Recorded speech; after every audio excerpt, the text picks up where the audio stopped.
Hello everybody, and welcome to the first episode of my YouTube channel, where I discuss various arts issues plus my own work, being photography, poetry and visual artworks like painting. For my first episode I'm going to talk about an installation piece which I haven't showed it publicly, but it's when you view it you'll understand what I'm talking about later, because it's a very important matter and I think it should be more discussed in the public domain. So if you can have a look at it, you'll see what it is, and I'll read it to you what it means. The selection of visual art exhibitions in our public funded Irish galleries by a small group of professionals must be representative of art works that engage with the public. So the problem we got is that we'll have an exhibition of, say, abstract woodworks or whatever it may be,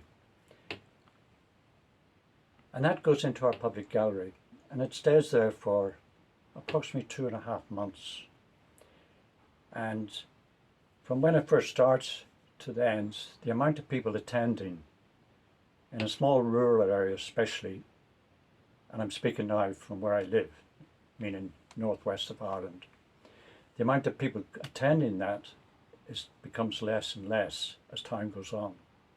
In the meantime, local artists who work in that community are working away doing their works, and when it comes to exhibiting, there's no space to exhibit. Therefore, the wooden exhibition I talked about earlier has taken up 2.5 months. So work that in a year, that's six exhibitions a year, taking up 2.5 months, 2 months. So our friend up here, he's in a cage, and he's locked in a cage. He can't get out because there's no space for him to exhibit. So the galleries spend a lot of money putting on shows, thousands and thousands just for one show, transport, insurance, invitations, whatever, the whole conglomerate stuff that goes with exhibitions.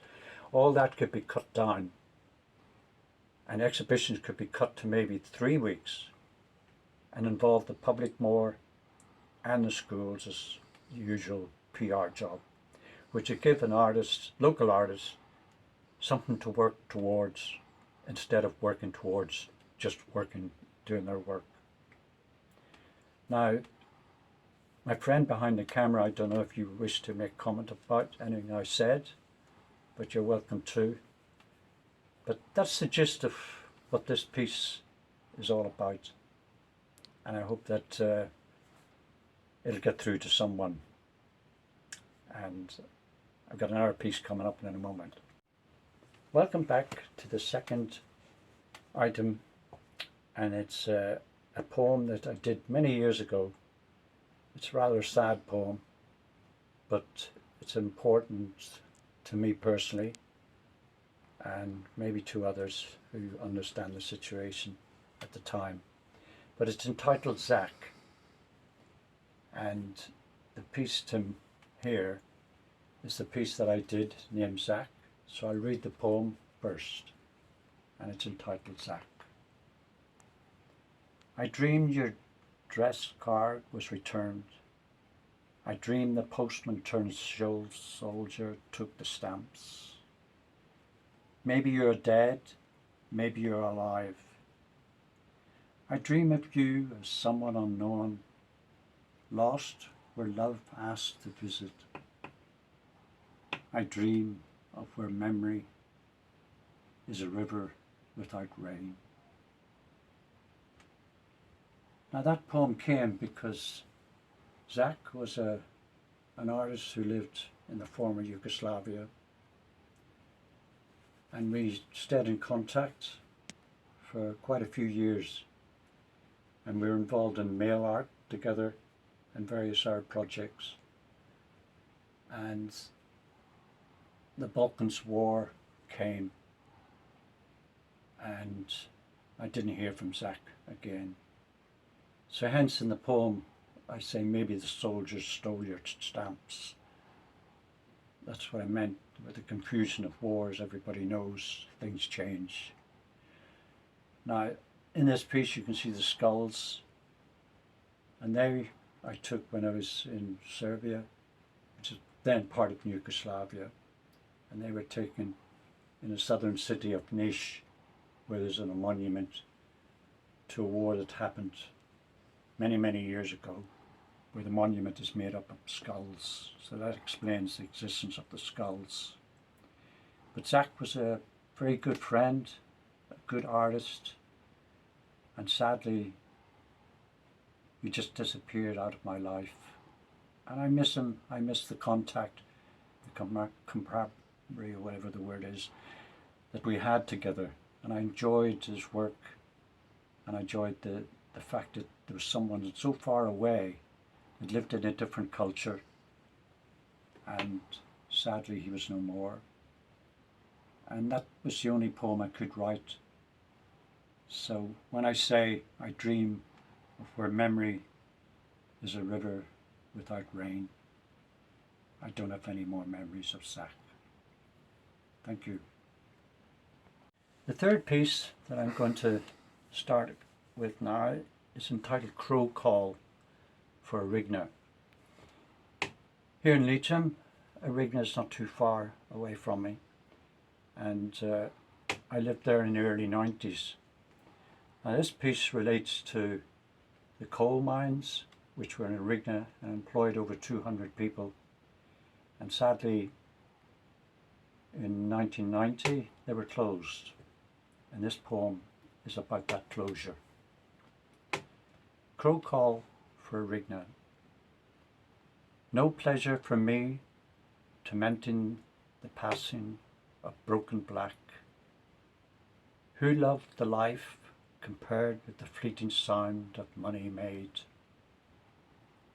This quiet time, alone with uncertainty, who will sing with the soul's music gone? Sunken black, never to be set aflame, men afraid settle for a woman's work that is never done.